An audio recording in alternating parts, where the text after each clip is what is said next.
বাংলা সিনেমার স্বর্ণযুগের মাঝ আকাশে যে তারাটি জ্বলজ্বল করতেন তিনি উত্তম কুমার।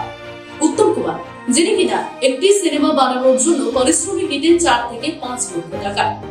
কিন্তু তারপরেও কেন মহানায়ক উত্তম কুমার ভিক্ষা করেছিলেন জানেন? সেটাই জানালো অভিনেত্রী মাধবী মুখোপাধ্যায়। সে সময় বন্যা হয়েছিল বাংলায়।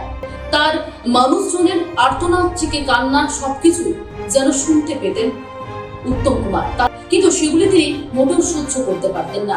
তাই বাধ্য হয়ে তিনি নেমেছিলেন ময়দানে। উত্তম কুমার নিজের যা অর্থ ছিল সেই অর্থ তো তিনি একেবারে প্রাণে দিয়েছিলেন, কিন্তু তারপরও সেই অর্থের মাধ্যমে কিন্তু মানুষজনের সেবা করা বা মানুষজনের পাশে দাঁড়ানো সম্ভব হয়নি।